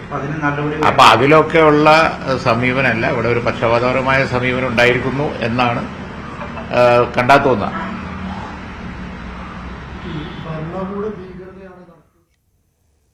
അൻവറിന്റെ അറസ്റ്റ് തീർത്തും തെറ്റായ നടപടിയാണെന്നും അതൊരു തെറ്റായ സന്ദേശമാണ് നൽകുന്നതെന്നുമാണ് മുസ്ലിം ലീഗ് നേതാവ് PK കുഞ്ഞാലിക്കുട്ടി ഇപ്പോൾ പ്രതികരിച്ചത്. അൻവറിന്റെ ജനകീയ യാത്രയ്ക്ക് ആളില്ലാത്തതിനാൽ അവസാനിപ്പിക്കാൻ കണ്ടെത്തിയ മാർഗമാണ് ഫോറസ്റ്റ് ഓഫീസ് അക്രമമെന്ന് CPM മലപ്പുറം ജില്ലാ സെക്രട്ടറി VP അനിലിന്റെ പ്രതികരണം. അൻവറിനെ അറസ്റ്റ് ചെയ്ത പോലീസ് നടപടി നീതിപൂർവമാണ്. അടഞ്ഞുകിടന്ന സർക്കാർ ഓഫീസ് തകർത്തതിൽ ഗൂഢാലോചനയുണ്ടെന്നും VP അനിൽ പറഞ്ഞു. അദ്ദേഹം ഒരു ജാഥ നയിച്ചിരുന്നു. അതിൽ ആളില്ലാത്ത സ്ഥിതിയുണ്ട്. അത് ഏതെങ്കിലും രൂപത്തിൽ അവസാനിപ്പിക്കണം. ആ അവസാനിപ്പിക്കുന്നതിന് അദ്ദേഹം കണ്ടെത്തിയിട്ടുള്ളൊരു മാർഗമാണിത്. ആ അവധി ദിവസത്തിൽ പൂട്ടിക്കിടക്കുന്ന ഒരു സർക്കാർ ഓഫീസ് ഒരു പ്രതിഷേധത്തിൻ്റെ ഭാഗമായി അടിച്ച് പൊളിച്ച് നശിപ്പിക്കുകയാണ്. അതിനൊരു MLA നേതൃത്വം നൽകുകയാണ്. ഇവിടെ നിയമപരമായ നടപടികൾ മാത്രമാണ് ഇതിൻ്റെ ഭാഗമായിട്ട് നടന്നിട്ടുള്ളത്. ഇതിലൊരു ഗൂഢാലോചനയുടെയും പ്രശ്നം ഇതിനകത്ത് ഉദിക്കുന്നില്ല. പോലീസ് വന്ന് നോട്ടീസ് നൽകി അർദ്ധരാത്രിയോളം കൊണ്ടുപോയത് അദ്ദേഹം തന്നെയല്ലേ? നിങ്ങളോട് ഒക്കെ സംസാരിക്കാനുള്ള അവസരം നൽകി, ഫേസ്ബുക്കിൽ പോസ്റ്റ് ഇടാൻ അവകാശം കൊടുക്കുന്നു. അങ്ങനെ എല്ലാ നടപടികളും പൂർത്തീകരിച്ചുകൊണ്ടാണ് ഉണ്ടായിട്ടുള്ളത്. എന്ന് മുതലാണ് PV അൻവറിന് അത് തോന്നി തുടങ്ങിയിട്ടുള്ളത്? മുസ്ലിം എന്ന് പറയുന്ന പേര് കേൾക്കുമ്പോൾ തന്നെ ഇത്തരം നടപടികൾ പിന്നെ സ്വീകരിക്കുന്നുണ്ട്.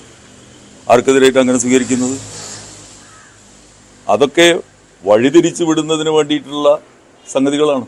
അങ്ങനെ പേരിലേക്ക്, സ്ഥലത്തിലേക്ക്, അതിലേക്ക് ചുരുക്കുന്ന രൂപത്തിലേക്ക് കാര്യങ്ങൾ കൊണ്ടാണ്. പ്രതിപക്ഷം അവരുടെ രാഷ്ട്രീയ കാര്യങ്ങൾക്ക് വേണ്ടിയിട്ട് പിന്തുണ പ്രഖ്യാപിച്ചിട്ടുണ്ടായിരിക്കാം. പോലീസ് എടുത്തിട്ടുള്ള നടപടി എന്ന് പറയുന്നത് തികച്ചും നീതിപൂർവമായിട്ടുള്ള നടപടിയാണ്.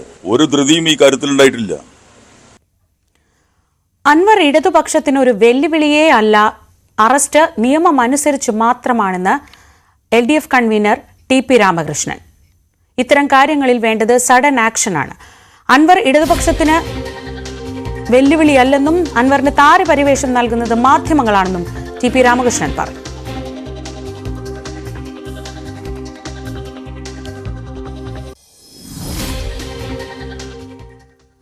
ഇന്നലെ ന്യൂസ് 18 പുറത്തുവിട്ട മറ്റൊരു പ്രധാനപ്പെട്ട വാർത്ത സ്ഥിരീകരിക്കപ്പെടുകയാണ്. അത് തിരുവനന്തപുരം നഗരസഭാ തെരഞ്ഞെടുപ്പുമായി ബന്ധപ്പെട്ടാണ്.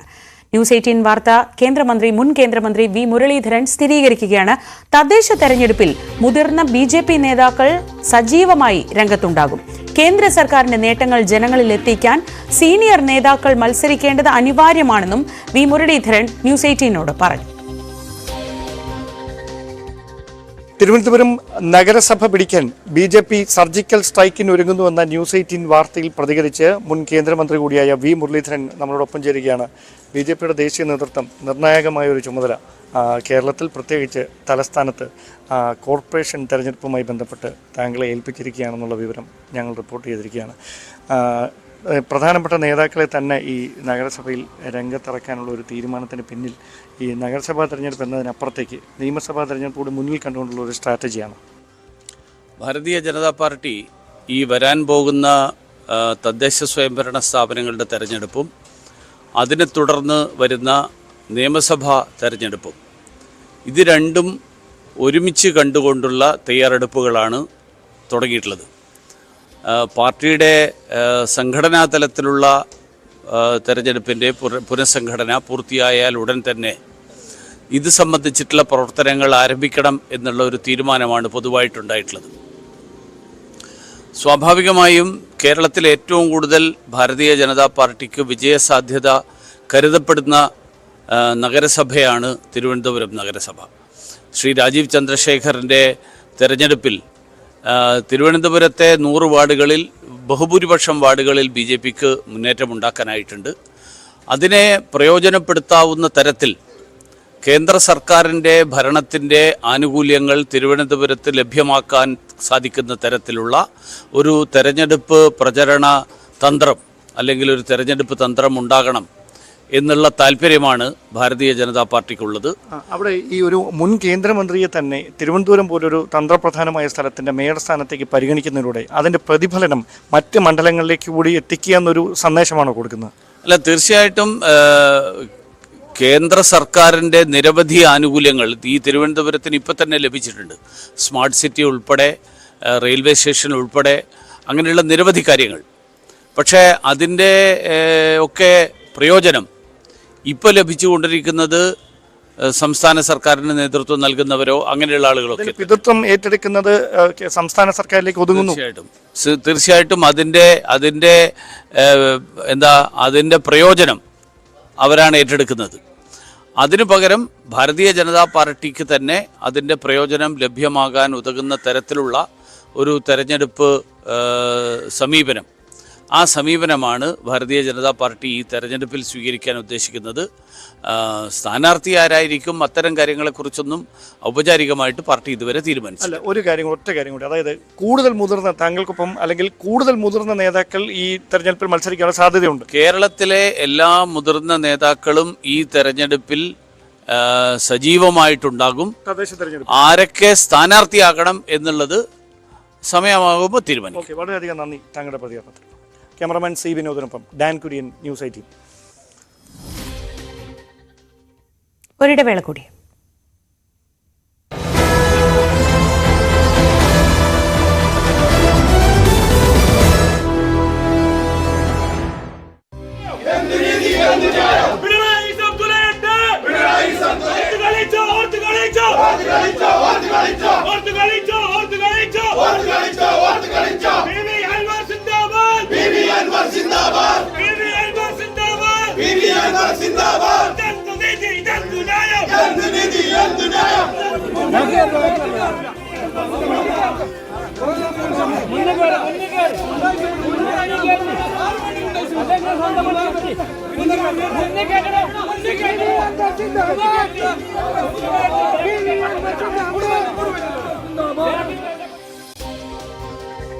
കൂടുതൽ വിവരങ്ങളുമായി CV അനുമോദാണ് ചേരുന്നത്. Anumod, good morning. ഇന്നലെ മണിക്കൂറുകൾ നീണ്ട നാടകീയ രംഗങ്ങൾക്കൊടുവിൽ PV അൻവർ റിമാൻഡിലായിരിക്കുകയാണ്.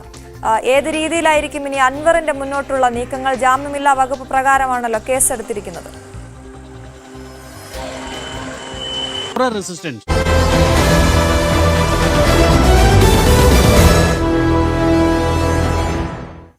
ചൈനയിൽ ഭീതി പരത്തുന്ന HMP വൈറസ് ബാധ ഇന്ത്യയിലും സ്ഥിരീകരിച്ചിരിക്കുകയാണ്.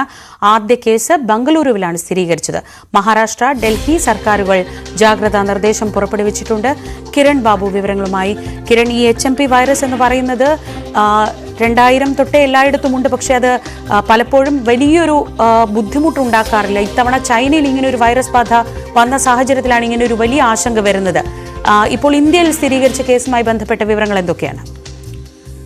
ശ്രീജ, കഴിഞ്ഞ കുറച്ച് ദിവസമായി HMP വൈറസ് ബാധയുമായി ബന്ധപ്പെട്ട ആശങ്കകൾ നിലനിൽക്കുകയാണ്. പ്രധാനമായും ചൈനയിൽ ഈ വൈറസ് ബാധ ശക്തമാണെന്നും അത്തരം റിപ്പോർട്ടുകളൊക്കെ പലതരത്തിൽ വരുന്നുണ്ട്. ഔദ്യോഗികമായി അങ്ങനെ ഒരു സ്ഥിരീകരണമോ അല്ലെങ്കിൽ അത്തരം വാർത്തകളോ വന്നിട്ടില്ലെങ്കിലും അവിടെ HMP വൈറസ് ബാധ ഇന്ത്യയിലേക്കും എത്താൻ സാധ്യതയുണ്ട് എന്നുള്ള മുൻകരുതലുകളൊക്കെ കേരളത്തിൻ്റെ ആരോഗ്യമന്ത്രി അടക്കം അത്തരം വിഷയങ്ങൾ പ്രതികരണങ്ങൾ നടത്തിയിരുന്നു. എന്തായാലും ഇപ്പോൾ ബാംഗ്ലൂരുവിലാണ് 8 മാസം മാത്രം പ്രായമുള്ള ഒരു കുഞ്ഞിനാണ് HMP വൈറസ് ബാധ സ്ഥിരീകരിച്ചിരിക്കുന്നത്. ഈ കുഞ്ഞ് ഏതെങ്കിലും തരത്തിൽ വിദേശത്ത് യാത്ര ചെയ്തതിൻ്റെ മറ്റ് രേഖകളോ അങ്ങനെയൊന്നും യാത്ര ചെയ്തിട്ടില്ല. അവിടെ തന്നെ ഉണ്ടായിരുന്ന കുഞ്ഞാണ്. അതിനാണ് ഈ വൈറസ് ബാധ ഉണ്ടായിരിക്കുന്നത്. ഔദ്യോഗികമായി തന്നെ കർണാടക സർക്കാർ ഇത് കേന്ദ്ര ആരോഗ്യ മന്ത്രാലയത്തെ ഈ വൈറസ് ബാധ സ്ഥിരീകരിച്ച വിവരം അറിയിച്ചിട്ടുണ്ട്. തൽക്കാലം ആശങ്കയ്ക്ക് വകയില്ല എങ്കിലും കൂടുതൽ ജാഗ്രത പുലർത്തേണ്ട ഒരു സന്ദർഭം കൂടിയാണിത്.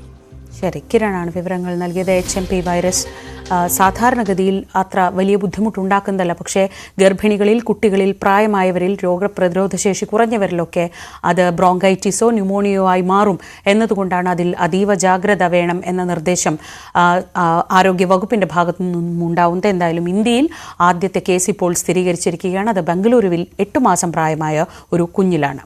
മറ്റു വാർത്തകളിലേക്ക്. ADM നവീൻ ബാബുവിന്റെ ആത്മഹത്യയിൽ CBI അന്വേഷണം ആവശ്യപ്പെട്ട് കുടുംബം നൽകിയ ഹർജിയിൽ ഹൈക്കോടതി ഇന്ന് വിധി പറയും. കോടതി നിർദ്ദേശിച്ചാൽ കേസ് ഏറ്റെടുക്കാമെന്ന നിലപാടിലാണ് CBI. ജസ്റ്റിസ് കൗസർ എടപ്പകത്താണ് വിധി പറയുന്നത്. ഉമാ തോമസ് MLA അപകടത്തിൽപ്പെട്ട നൃത്ത പരിപാടിയുമായി ബന്ധപ്പെട്ട് രജിസ്റ്റർ ചെയ്ത സാമ്പത്തിക തട്ടിപ്പ് കേസിലെ പ്രതികളുടെ മുൻകൂർ ജാമ്യാപേക്ഷയും ഹൈക്കോടതി ഇന്ന് പരിഗണിക്കുന്നുണ്ട്. Mridanga vision MD Nikosh Kumar, CEO Shameer Abdul Rahim, 4ാം പ്രതിയും നികോഷ് കുമാറിന്റെ ഭാര്യയുമായ മിനി എന്നിവരാണ് ഹർജി നൽകിയിരിക്കുന്നത്. കലൂരിലെ പരിപാടിക്ക് പണം നൽകി വഞ്ചിതരായെന്ന് ചൂണ്ടിക്കാണിച്ച് കൂടുതൽ ആളുകൾ പോലീസിനെ സമീപിക്കുന്നുണ്ട്. അതേസമയം ഉമാ തോമസ് തീവ്രപരിചരണ വിഭാഗത്തിൽ ചികിത്സയിൽ തുടരുകയാണ്. സർക്കാർ ജീവനക്കാർ ക്ഷേമ പെൻഷൻ തുക അനധികൃതമായി കൈപ്പറ്റിയ വിവാദത്തിൽ കാണാതെ പോകുന്ന ചില മാനുഷിക വശങ്ങൾ കൂടിയുണ്ട്. ഇവരിൽ ഒരുപാട് പേർ 13,000 രൂപ മാസശമ്പളം വാങ്ങുന്ന പാർട്ട് ടൈം തൂപ്പുകാരോ പാചകക്കാരോ ഒക്കെയാണ്. ഇവർ വാങ്ങിയ പെൻഷനാകട്ടെ 1,800 രൂപയുടെ വിധവാ പെൻഷനോ ഭിന്നശേഷിക്കാർക്കുള്ള പെൻഷനോ ആണ്. സസ്പെൻഷനിലായതോടെ പലരുടെയും ജീവിതം വലിയ ദുരിതത്തിലായി. അതേസമയം ഉയർന്ന തസ്തികയിലിരുന്ന് പണം തട്ടിച്ചവർക്ക് വേണ്ടിയല്ല ഈ വാർത്ത എന്നത് പ്രത്യേകം കൂട്ടിച്ചേർക്കുന്നു.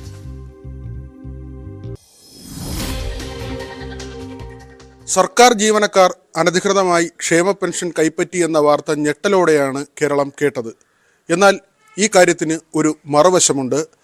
ഇതിൽ ബഹുഭൂരിപക്ഷം പേരും ലാസ്റ്റ് ഗ്രേഡ് ജീവനക്കാരാണ്. അതായത് തൂപ്പു ജോലി ചെയ്യുന്ന ജീവനക്കാരാണ്. പലരും നേരത്തെ വിധവ പെൻഷൻ വാങ്ങിയിരുന്നവരാണ്. ഭിന്നശേഷിയുള്ളവരുണ്ട്. 2019 തന്നെ ഈ പെൻഷൻ വാങ്ങുന്നത് നിർത്തിയ ജീവനക്കാരിയും ഇപ്പോൾ സസ്പെൻഷനിലായിട്ടുണ്ട്. തിരുവനന്തപുരത്ത് ബാലരാമപുരത്തിനടുത്താണ് ഈ ജീവനക്കാരിയുടെ വീട്. അവരുടെ പേര് നമ്മൾ വെളിപ്പെടുത്തുന്നില്ല. ആ ജീവനക്കാരിയുടെ സഹോദരനാണ് നമുക്കൊപ്പം ചേരുന്നത്. അപ്പോൾ അവൾ 2013 ജോലിക്ക് കയറുന്നത്. ഉമ്മൻചാണ്ടി സർക്കാരിൻ്റെ കാലത്ത് പാർട്ട് ടൈം സ്വീപ്പറായിട്ടാണ് കയറിയത്. പിന്നെ അത് കാലാവധി കൂടുതലില്ലാത്തത് കൊണ്ട് ആ പാർട്ട് ടൈം സൂപ്പറായിട്ട് തന്നെ ഇന്ന് നിലനിർത്തി പോവുകയാണ്. പെർമനൻ്റ് വേണ്ടെന്ന് പറഞ്ഞു. അപ്പോൾ 2013 വരെ അവൾ ഈ വിധവാ പെൻഷൻ പറ്റിക്കൊണ്ടിരുന്നതാണ്. ഒരു മകൾ മാത്രമേ ഉള്ളൂ. മകളെ കല്യാണം കഴിച്ച് കൊടുക്കുകയും ചെയ്തു. ഞങ്ങളെല്ലാവരും കൂടെയാണ് കെട്ടിച്ചു കൊടുത്തത്. 2019 ആയപ്പോൾ അപ്പോൾ ഓഫീസിലൊക്കെ പോയി തിരക്കി, പല സ്ഥലത്തും തിരക്കിയപ്പോൾ അവർ പറഞ്ഞത്, ചേച്ചി കുഴപ്പമില്ല, പാർട്ട് ടൈം അല്ലേ ചേച്ചി, പാർട്ട് ടൈം ആണ്ട് ഇതൊന്നും കുഴപ്പമൊന്നും ഉണ്ടാവില്ല, ചേച്ചി പൈസ വാങ്ങിച്ചോ എന്ന് പറഞ്ഞു. പക്ഷേ 2019 ആയപ്പോൾ ഞങ്ങൾക്കൊക്കെ ഒരു ചെറിയ ഇൻഫർമേഷൻ കിട്ടി, ഇത് ഏതായാലും ടൈറ്റ് ആവും എന്ന് ഞാൻ അവളോട് പറയുകയും ചെയ്തു. അങ്ങനെ ചെന്ന് 2019 പഞ്ചായത്തിൽ അവിടെ പോയി ഇത് ക്ലോസ് ചെയ്തു. 1458 പേർ അനധികൃതമായി ക്ഷേമ പെൻഷൻ കൈപ്പറ്റിയെന്നാണ് ധനവകുപ്പ് അന്വേഷണത്തിൽ കണ്ടെത്തിയത്. വിവിധ വകുപ്പുകൾ ഇവരെ സസ്പെൻഡ് ചെയ്തുകൊണ്ടിരിക്കുന്നു. ഏറ്റവും ഒടുവിൽ റവന്യൂ വകുപ്പിൽ നിന്ന് 34 പേരെയും പൊതുമരാമത്ത് വകുപ്പിൽ നിന്ന് 31 പേരെയും സസ്പെൻഡ് ചെയ്തു. ഇതിൽ റവന്യൂ വകുപ്പിൽ തൂപ്പുജോലിയോ ഓഫീസ് അറ്റൻഡറായോ പ്രവർത്തിച്ചിരുന്ന 22 പേരുണ്ട്. പൂന്തോട്ടത്തിൽ ജോലി ചെയ്ത ഒരാളുണ്ട്. പൊതുമരാമത്ത് വകുപ്പിലാകട്ടെ 34-ൽ 28 പേരും താഴേക്കിടയിൽ ജോലി ചെയ്യുന്നവരാണ്. പാർട്ട് ടൈം സ്വീപ്പർമാർ, പാചകക്കാർ, വാച്ച്മാൻ എന്നിങ്ങനെയാണ് പട്ടിക. എല്ലാവരും നിസ്സാര ശമ്പളം പറ്റുന്നവർ. പലരും പാർട്ട് ടൈം ജോലിക്കാർ. 2 വരുമാനം വാങ്ങിയെന്നൊക്കെ പറഞ്ഞാലും എല്ലാം കൂടി 15,000 രൂപ പോലും തികച്ചില്ല. പലർക്കും നേരത്തെ മുതൽ കിട്ടിക്കൊണ്ടിരുന്നതാണ് ക്ഷേമ പെൻഷൻ. പിന്നീടാണ് പാർട്ട് ടൈം ജോലിയിൽ കയറുന്നത്. ഇങ്ങനെ 2 വരുമാനം തെറ്റാണെന്ന് പോലും അറിയാത്ത പാവപ്പെട്ടവർ. ഇവരിൽ നിന്ന് 18% പലിശയ്ക്ക് ഇതുവരെ വാങ്ങിയ തുക തിരിച്ചുപിടിക്കാനാണ് സർക്കാർ തീരുമാനം. സസ്പെൻഷനിലായതോടെ കിട്ടിക്കൊണ്ടിരുന്ന വരുമാനം ഏതാണ്ട് മുടങ്ങി. അതിന് പിന്നാലെയാണ് പലിശ സഹിതം ഉടൻ പണം തിരിച്ചുപിടിക്കൽ. ഞങ്ങൾ ഇന്ന് കണ്ട തിരുവനന്തപുരം സ്വദേശിയായ സ്ത്രീ അടക്കം ആവശ്യപ്പെടുന്നത് മാനുഷിക പരിഗണന മാത്രമാണ്. ക്ഷേമ പെൻഷൻ വാങ്ങിയ ഗസറ്റഡ് റാങ്കിലുള്ള ജീവനക്കാർക്കൊപ്പം തങ്ങളെ കാണരുതെന്ന അപേക്ഷയും. സി വിനോദിനൊപ്പം വി വിനോദ്, ന്യൂസ് 18 തിരുവനന്തപുരം. ഇനി കലോത്സവ നഗരിയിലേക്ക്.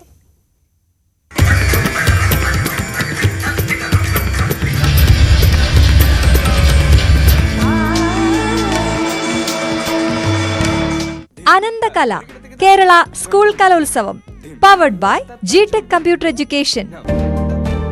നമ്മുടെ ഭാവിയാണ്, സോ നോ കോംപ്രമൈസ്. ജിടെക് ഇൻ അസോസിയേഷൻ വിത്ത് മിൽമ, രുചിയേറും നിമിഷങ്ങൾ. കലോത്സവം 3-ാം ദിവസത്തിലേക്ക് എത്തുമ്പോൾ സ്വർണ്ണക്കപ്പിനായി പോരാട്ടം ഇഞ്ചോടിഞ്ച് മുന്നോട്ട് പോവുകയാണ്. കണ്ണൂരും തൃശൂരും കോഴിക്കോടും ഒപ്പത്തിനൊപ്പം മുന്നേറുന്നുണ്ട്. ഇന്ന് മുഖ്യമന്ത്രി പിണറായി വിജയൻ പുത്തരിക്കണ്ടം മൈതാനത്ത് എത്തുന്നുമുണ്ട്. MS ഹരികൃഷ്ണൻ വിവരങ്ങളുമായി. ഹരി, 2 ദിവസത്തെ ആദ്യത്തെ ഒരു ലാഘവ ബുദ്ധിയൊക്കെ കഴിഞ്ഞു. ഇനി 2 ദിവസം കൂടിയേ ഉള്ളൂ. അപ്പം മത്സരം കടുക്കും. ഈ ഒരു പോരാട്ട വീര്യമൊക്കെ, കപ്പ് കൊണ്ടുപോകാനുള്ള പോരാട്ട വീര്യമൊക്കെ കടുക്കുന്ന സമയമായി കഴിഞ്ഞു. എങ്ങനെയാണ് ആളുകളുടെ ഒരു പങ്കാളിത്തമൊക്കെ തിരുവനന്തപുരത്ത് 3-ാം ദിവസം ആകുമ്പോൾ?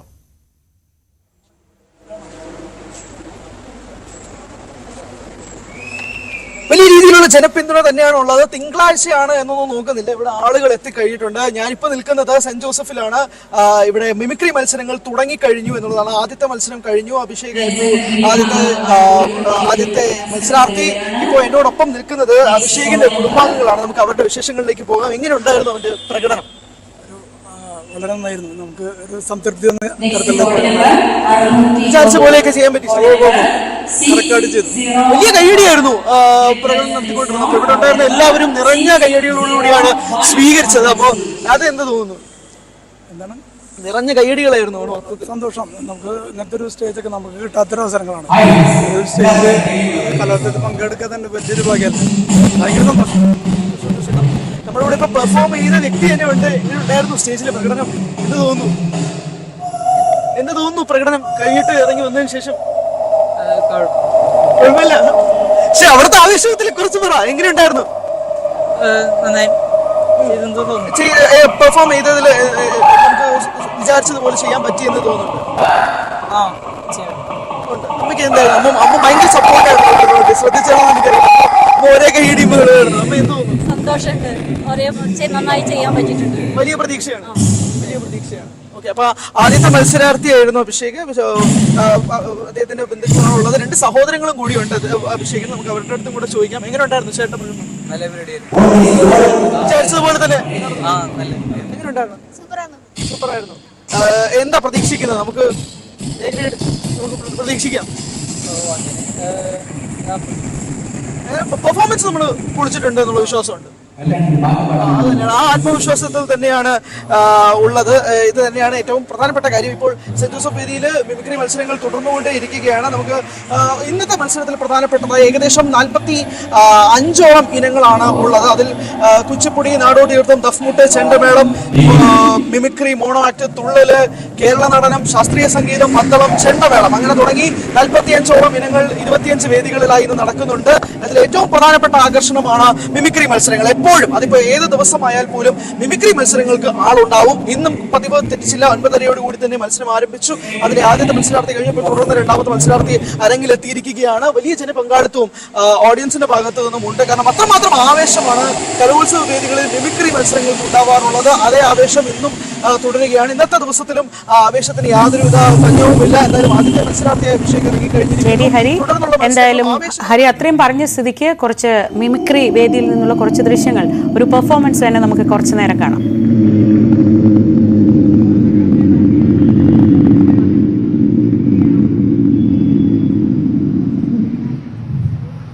എന്നിട്ട് ഞാനൊരു വണ്ടി എടുക്കാൻ വേണ്ടി ഒരു ഷോറൂമിലേക്ക് ചെന്നു. ഫസ്റ്റ് എൻ്റെ ബൈക്ക്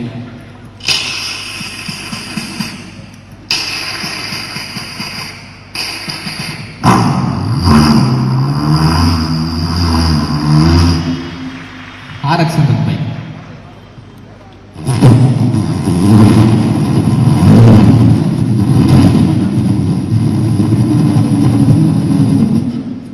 ബുള്ളറ്റ്,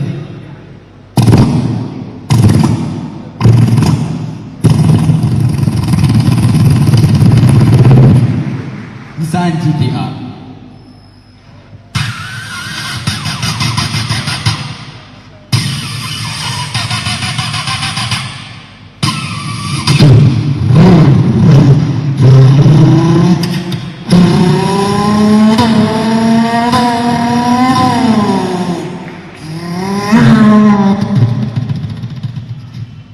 അവിടെ നിന്ന് ഇറങ്ങിയപ്പോൾ സൈഡിൽ നിന്നും ഒരാൾ ടകൻ കൊടുക്കുന്നു.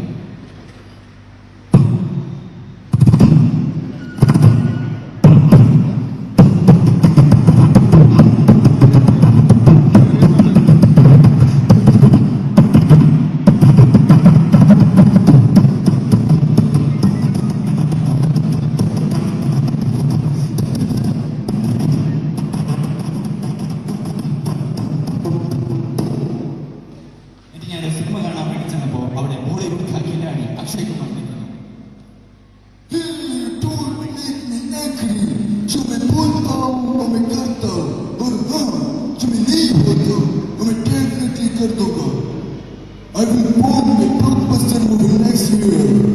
അവിടെ കാറ്റ് പോയ പോലെ ആരും അവിടെ കരയുന്നുണ്ടായിരുന്നു. ചെന്ന് നോക്കിയപ്പോഴോ നമ്മുടെ എല്ലാവരും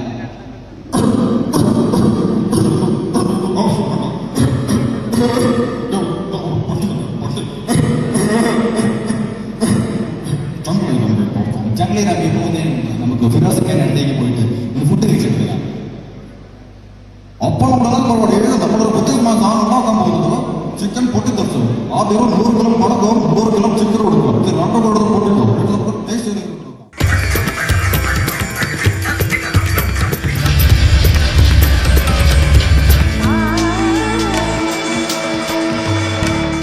അനന്തകല Kerala school Kalolsavam powered by GTech computer education. നമ്മുടെ ഭാവിയാണ്, so no compromise. GTech in association with Milma, രുചിയേറും നിമിഷങ്ങൾ. വാർത്താരംഭം പൂർണ്ണമാവുകയാണ്. ഇനി ഈ ദിവസത്തെ ഏറ്റവും പ്രധാനപ്പെട്ട വാർത്തകളുടെ വിശദാംശങ്ങളും വിശകലനങ്ങളുമായി news ട്രെൻഡ്സിൽ Ranjith Ramachandran.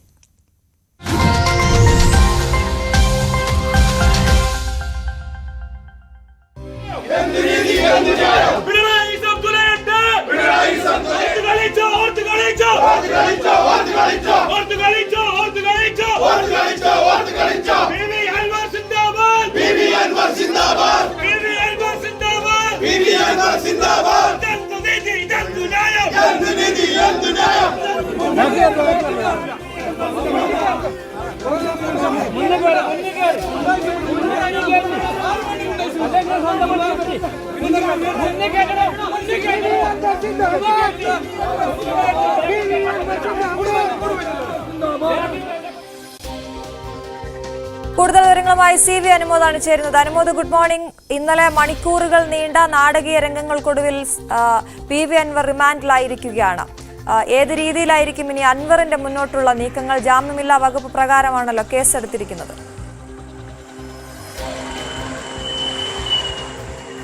Aswathy, good morning. PV അൻവറിനെ ഇന്ന്